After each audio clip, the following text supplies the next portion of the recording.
श्री स्वामी समर्थ. नमस्कार, मी Vaishali moms kitchen food चॅनलमध्ये तुम्हा सर्वांचं मनापासून स्वागत. आज आपण मोगडाळ घालून केलेली मेथीची भाजीची रेसिपी बनवणार. त्यासाठी इथे मी 6 चमचे मोगडाळ घेतलेली आहे. मोगडाळ आपण पाण्यामध्ये भिजत ठेवायची आहे या पद्धतीने. आता ही मोगडाळ आपण 10 ते 15 मिनटं भिजत ठेवायचे पाण्यामध्ये, ही साईडला ठेवायची आहे.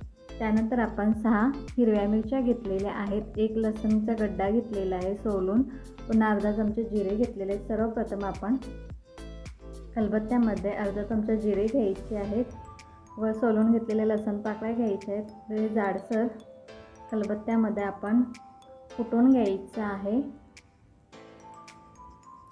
व तुम्ही जर आपल्या चॅनलवर नवीन असाल तर प्लीज चॅनलला सबस्क्राईब करा, म्हणजे आपल्या नवीन रेसिपीचे नोटिफिकेशन तुम्हाला येतील. या पद्धतीने आपण लसूण व जिरं जाडसर कुटून घ्यायचं आहे खलबत्त्यामध्ये. त्यानंतर इथे मी 2 जोडी मेथीची भाजी घेतलेली आहे, स्वच्छ निवडून घेतलेली आहे व 3 ते 4 वेळा स्वच्छ पाण्याने धुवून घेतलेली आहे. त्यानंतर आपण गॅसवर कढई ठेवलेली आहे. त्यामध्ये आपण 5 ते 6 चमचे छोट्या चमच्याने तेल घातलेलं आहे.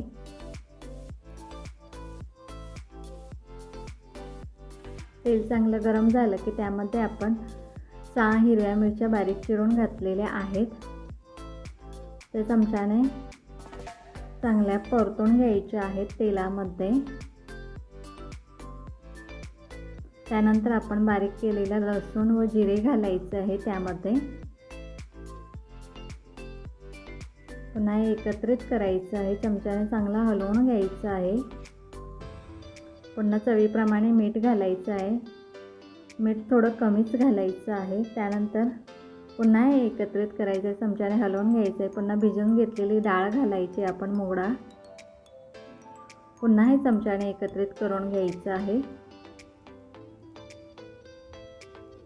पुन्हा आपण मेथीची भाजी घालायची आहे, निवडून घेतलेली. मेथीची भाजी एकदम न घालता थोडी थोडी घालायची आहे. थोडी घातली की पुन्हा चमच्याने हे एकत्रित करून घ्यायचं आहे. पुन्हा थोडीशी मेथीची भाजी घालायची आहे.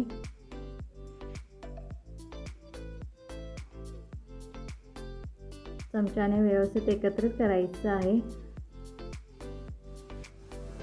मीठ आपण नेहमीपेक्षा थोडं कमीच घालायचं आहे, कारण की मेथीची भाजी आत्ता दिसते भरपूर, पण ती शिजल्यानंतर अगदी तिचा आकार कमी होतो. म्हणून आपण मिठाचं प्रमाण थोडंसं कमीच घालायचं आहे. या पद्धतीने आपण थोडी थोडी करून मेथीची भाजी सर्व घालून घ्यायची आहे. हिवाळा चालू झाला की बाजारामध्ये भरपूर प्रमाणात मेथीची भाजी येते आणि मेथीची भाजी पौष्टिकही असते व ज्या त्या सीझनमध्ये मिळणाऱ्या भाज्या आपण खाल्ल्याच पाहिजेत. गॅसची फ्लेम आपण मीडियम टू लोच ठेवायची आहे. व्यवस्थित ते चमच्याने एकत्रित करायचे, हलवायचे अधूनमधून. या भाजीवर आपण झाकण ठेवणार नाही आहे. झाकण ठेवल्यामुळे भाजीला अजूनच पाणी सुटतं व भाजी जास्त प्रमाणात शिजल्या जाते व त्याची चवही जाते.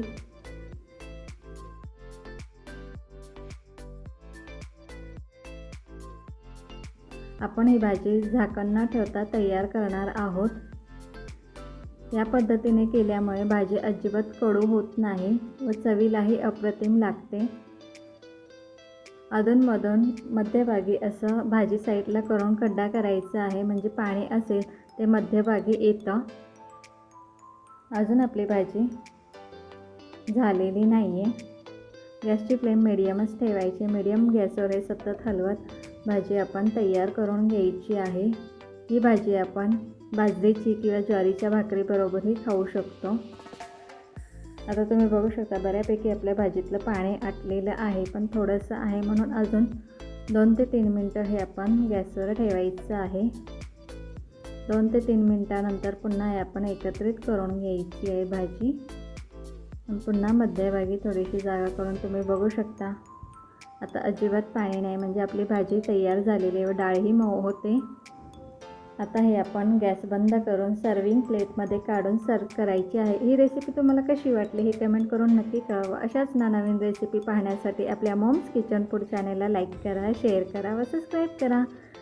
सबस्क्राईब करायला अजिबात काही लागत नाही. वाट कोणाची बघताय, करा ना आपल्या चॅनलला सबस्क्राईब. थँक्यू.